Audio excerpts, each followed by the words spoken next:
Encontro com a Justiça com o desembargador João Batista Damasceno e com a jornalista Cláudia Cataldi. Hoje o entrevistado é o nosso corregedor-geral da Justiça, o desembargador Cláudio de Melo Tavares. Muitas perguntas, vindo pelo telefone 3231-3560. O WhatsApp, você pode também fazer pergunta pelo WhatsApp dos nossos ouvintes, que é 98685-2455. Mas o desembargador Damasceno tinha deixado uma pergunta no ar e eu vou passar a palavra agora para o nosso corregedor-geral de Justiça, desembargador Cláudio Melo Tavares, para responder a essa pergunta. A pergunta foi, resumidamente, não há uma má distribuição de serventuários aí nas serventias, o que faz com que uns tenham mais trabalho que os outros? Hoje não existe mais isso. Todas as serventias estão trabalhando com 9 serventuários. Então isso é uma questão de gestão. O importante é que o juiz, que hoje nomeia o responsável pelo cartório, antigamente não era assim, todos para o público entender, era o serventuário que era promovido a escrivão, e o escrivão significava o chefe do cartório. Então essa figura hoje não existe mais, ou seja, o juiz pode indicar quem ele quer, porque muitas vezes o juiz passava no concurso ou era designado para uma vara e já encontrava esse escrivão lá. Agora não, agora é a pessoa da confiança dele. Então, evidentemente que isso aí aumenta mais a responsabilidade daquela pessoa que está sendo indicada, porque é de total confiança do magistrado. Em relação ao número de serventuários, é o mesmo em todos os cartórios. Então, volto a repetir, a questão de gestão.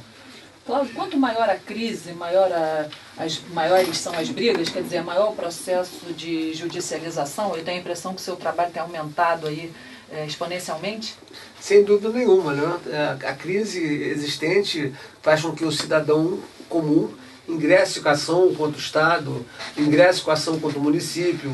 Por exemplo, nós tivemos no passado próximo a questão dos medicamentos. Várias pessoas não recebiam os medicamentos que é dever do Estado e do município fornecê-los, e haviam várias demandas, inclusive no plantão nosso judiciário, que é bom também ressaltar aqui no programa, aos ouvintes da Rádio Catedral, que nós temos um plantão judiciário que ele inicia às 18 horas e termina às 11 horas do dia seguinte. Isso de segunda a sexta. E nos finais de semana, 24 horas. Então, no caso, se uma pessoa, por exemplo, estiver necessitando de ser internada em algum hospital e passou a hora do expediente forense e essa pessoa não está tendo atendimento, ela poderá contratar um advogado particular dela ou até mesmo procurar um defensor público que lá se encontra, no Palácio da Justiça, no fórum, que está à disposição dela. E lá nós temos uma equipe, que é uma equipe de serventuários, existe um juiz de plantão, existe um desembargador de plantão e um oficial de justiça para cumprir a ordem judicial. Isso significa... A justiça nunca fecha, né? Não, a do Rio de Janeiro, 24 horas é aberta. Exatamente isso que eu ia informar os nossos ouvintes. Nós trabalhamos 24 horas por dia, 365 dias por ano. O Judiciário do Rio de Janeiro está aberto à disposição de você, ouvinte, a qualquer momento, a qualquer horário. E a propósito, Cláudio, você falou aí da Defensoria Pública, essa instituição tão importante. Nosso próximo entrevistado será o Defensor Público Geral, doutor André Luiz Machado de Castro, que estará aqui na próxima segunda-feira, às 18 horas, no Encontro com a Justiça, que é transmitido pela Rede Jurídica TV. Você está nos assistindo aí através do www.redejuridicatv.com.br. Vários ouvintes participando do nosso programa, fazendo perguntas, e eu quero agradecer e vou registrar aqui com algumas dessas perguntas e dizer que as nossas perguntas, preferencialmente, elas têm que ser de caráter geral. Aproveitar aqui uma autoridade tão importante como o doutor Cláudio para fazer perguntas de caráter geral do serviço da justiça, do serviço da corregedoria, da atuação dos juízes, porque essas perguntas de caráter particular nós não temos condições de responder a não ser através de um advogado, através da Defensoria Pública ou através do site do Tribunal de Justiça. Você pode, pessoalmente, acessar, através do site do Tribunal de Justiça, o seu processo e verificar por que não está andando, se está andando, qual é a fase que ele se encontra. Portanto, nós temos aqui várias perguntas de ordem pessoal. O site é www.tjrj.juiz.br né? Esse é o site do Tribunal de Justiça, e nesse site você tem lá, no item consultas, você consulta os seus processos e você sabe o andamento processual. Porque a pergunta aqui de duas pessoas anônimas, eu não vou registrar as perguntas anônimas, por exemplo, a nossa ouvinte Isabel Oliveira da Silva, agradecemos muito a pergunta sobre inventário, nós não temos condições de responder essa sua pergunta pessoal, mas indico à senhora, ou procure o nosso site, ou procure a Defensoria Pública, se não puder pagar um advogado privado. Agradecemos ao ouvinte José Givaldo Pereira da Silva, que também quer saber se quem ganha salário mínimo tem direito de pagar imposto de renda. Isso é uma pergunta que não corresponde exatamente à atuação do Judiciário, e sim à questão da Receita Federal. Agradecemos o Luiz Arthur Santos Barreto, lá do Pechincha, que também nos encaminha a pergunta, Manuel Alves Pereira, lá de Braz de Pina, Paulo Elias da Taquara, e continuem participando do nosso programa, porque o mais importante e a finalidade desse programa é Encontro com a Justiça, é informar a vocês, nossos ouvintes e aos judicionários, os jurisdicionados em geral, como acessar a justiça, de uma forma geral, quais são as atividades que a Justiça oferece, como acabamos de informar, o nosso plantão dia e noite sem parar. E agora, Cláudio, um momento muito sensível da sua atuação, que é a questão que se reclama muito da vara de execuções penais. A vara de execuções penais é uma vara muito sensível, assim como também já encaminho uma outra pergunta direcionada às varas da Justiça da Infância e da Juventude. Num momento social tão grave, de crises econômicas que estamos vivendo, tanto aqueles que estão presos, que esperam a rapidez da justiça na solução, no cumprimento da pena, como também a efetivação dos direitos de crianças e adolescentes. Qual é o seu pensamento como corregedor para essas duas áreas? Bom, em primeiro lugar, eu gostaria de ressaltar aos ouvintes e aos colegas aqui presentes que, assim que tomei posse, eu fiz questão de ouvir algumas instituições, alguns segmentos da sociedade. Eu e o Defensor Público Geral, que estará aqui na próxima segunda-feira, nós conversamos muito. Eu gostaria, inclusive, em relação à sua pergunta das varas de execuções penais, ele me alertou sobre o problema que houve, que tinham 100 alvarás de soltura expedidos e não poderiam ser cumpridos, porque o sistema da Polícia Civil, o SAC, do sarqueamento, ele estava fora do ar. O que significa dizer para o ouvinte? Todo alvará de soltura que é expedido, o policial, antes de cumprir o mandado, ele tem que verificar se esse preso que está sendo colocado em liberdade responde a um outro processo e se há algum outro mandado de prisão contra ele. E, tendo em vista que esse sistema estava fora do ar, os alvarás de soltura não estavam sendo cumpridos, porque, efetivamente, como disse, o juiz ficava preocupado em saber se esse preso tinha ou não. Então, eu determinei que fosse baixado um aviso, ou melhor, eu baixei um aviso na corregedoria e indicando aos juízes de primeiro grau que, através de outros bancos de fornecimento de cumprimento de pena, de expedição de alvará, esse preso estava ou não com outros problemas. Ou seja, através desse aviso, os juízes se sentiram mais confortáveis, mais seguros, com o apoio da corregedoria, e através dessa consulta dos bancos de dados, eles resolveram então determinar o cumprimento dos alvarás, evidentemente, caso esse cidadão que foi colocado em liberdade não estivesse respondendo a outro tipo de processo, não estivesse com outro decreto de prisão. Isso foi um ato que gerou uma importância muito grande, porque nós preservamos o quê? A dignidade do preso. Então, não é por causa de uma falha de um sistema que nós iríamos parar e determinar o recolhimento do alvará de soltura até que o sistema da Polícia Civil voltasse a funcionar. Em relação à questão da que o Dr. Ciro, Vossa Excelência, me perguntou sobre a vara de execução penal, eu, no segundo dia, como corregedor, eu fiz questão de conhecer essa vara pessoalmente. Conversei com o juiz que lá se encontra, o juiz Dr. Rafael Estrela, e em loco, eu fiz questão de verificar como funcionava a VEP. E lá descobri que hoje nós temos 100 mil processos, sendo que desses 100 mil, 50 são de réus presos, provisórios. E o mais importante é que essa vara de execução penal está quase toda informatizada. Isso vai facilitar muito o andamento dos processos. Hoje, 70% da vara de execução penal está informatizada.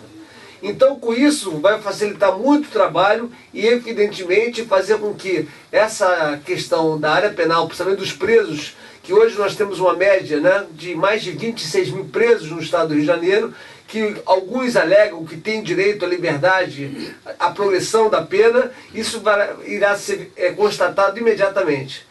Agora, como disse a doutora, a jornalista, melhor dizendo, jornalista, querida amiga Cláudia Cataldi, a crise, né, quer dizer, essa crise toda fez com que, evidentemente, o número de criminalidade ocorresse.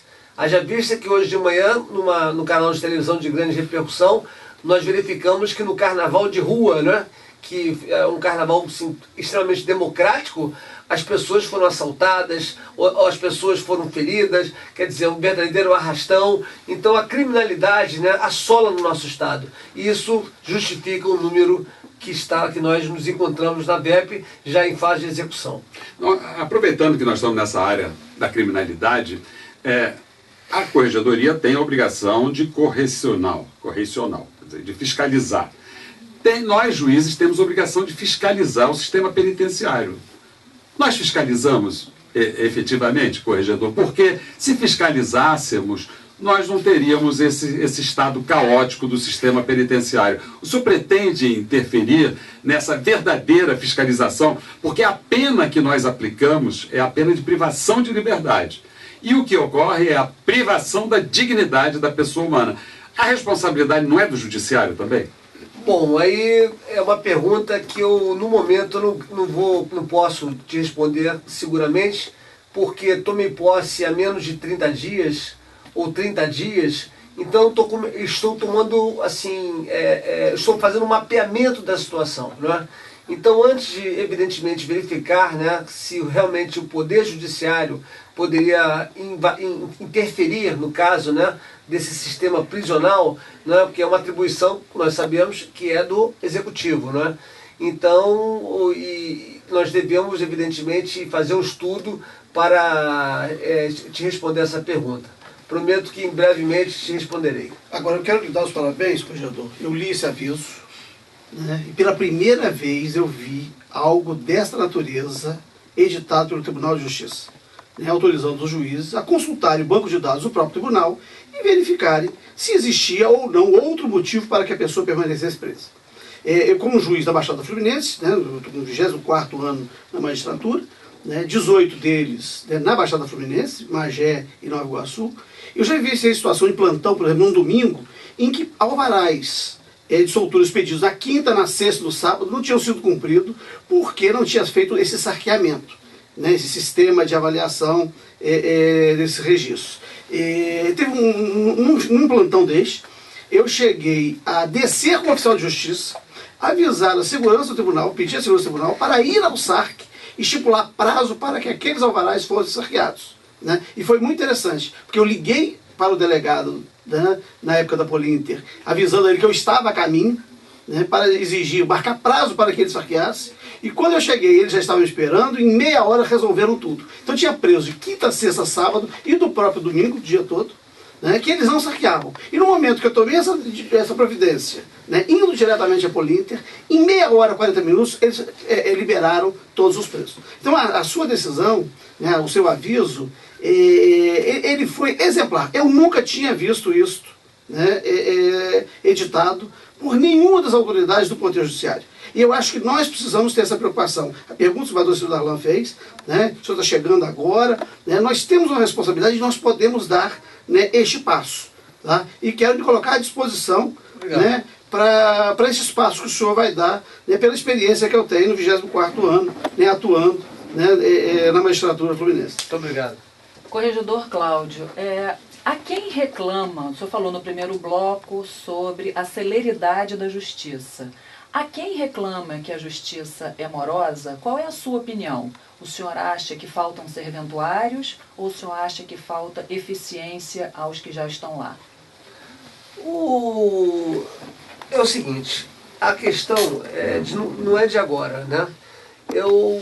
Os concursos, agora, por exemplo, no último concurso, hoje até tive a oportunidade de participar na EMERGE, na Escola da Magistratura do Estado do Rio de Janeiro, de uma aula inaugural para esses novos juízes. Passaram 18 juízes apenas, nós tínhamos mais de 100 vagas, né? E o Estado, com essa crise, e o presidente, inclusive, fez questão de dar posse a eles, né? Porque também tem esse problema, nós não podemos ficar abrindo concursos porque o Estado não tem como pagar. Então existe também essa questão da falta de juízes, porque o Poder Judiciário tem várias, por exemplo, onde o cidadão, quando vai tomar posse, vai se tornar titular, melhor dizendo, ele encontra um cartório, ele herda uma sucessão de processos. Então nós não podemos culpar esse juiz pelo fato de ele estar com 10 mil processos. Como eu dei o exemplo agora da VEP, que tem 6 juízes lá com 100 mil processos. Então, quer dizer, por outro lado também, acho que o juiz deve acompanhar os serventuários. Não deve, por exemplo, escolher quantos processos vão estar em conclusão. Eu, graças a Deus, eu fui presidente da 11ª Câmara Civil e antes de tomar posse, eu fiz questão de colocar todos os processos que eu tinha para julgar, para que esse meu acervo, que sempre tem, porque um processo muitas vezes está em uma outra fase, para explicar para o ouvinte, o desembargador muitas vezes recebe um recurso contra uma decisão do juiz, então ele precisa pedir informações para o juiz, ou então tem que o Ministério Público é parte interessada, o processo, por exemplo, envolve o menor, então esse processo se encontra no Ministério Público, então ele não pode ser julgado até que o Ministério Público ofereça o seu parecer. Então também nós temos que olhar o lado do Ministério Público com mais celeridade, porque o processo muitas vezes pode chegar na mesa de um desembargador, ou na mesa de um magistrado, de um juiz, e ele envia os autos ao Ministério Público. Se o Ministério Público não der o parecer e não der a sua opinião no caso, o juiz vai ficar de mãos atadas, não vai poder resolver. Por outro lado, também tem essa questão de que o juiz não deve limitar o número de processos para serem decididos. Então, é uma obra, é um conjunto. Quer dizer, nós precisamos ter um juiz que seja efetivamente célere, né? Hoje não dá para que o juiz julgue um processo com 40, 50 laudas, enquanto 100 estão ali na prateleira. Então, o que a sociedade quer é uma resposta. Ele quer que o juiz decida, principalmente o próprio advogado. Se julga certo ou errado, o tribunal vai rever a decisão. Não pode efetivamente sentar em cima de um processo e aguardar com que a parte venha pedir que seja julgado, enfim. Por isso que eu acho que é o seguinte, a orientação do corregedor é fazer com que o juiz cumpra os seus horários de audiência no horário determinado, receba os advogados no horário que ele tem que receber, mas receba os advogados, ouça o advogado, porque afinal de contas o advogado também é indispensável à administração da justiça, e faça com que o seu responsável pelo expediente faça uma gestão. Nós temos lá curso na escola para os serventuários. Então, promover cursos, porque muitas vezes um serventuário está numa vara onde ele não tem um preparo.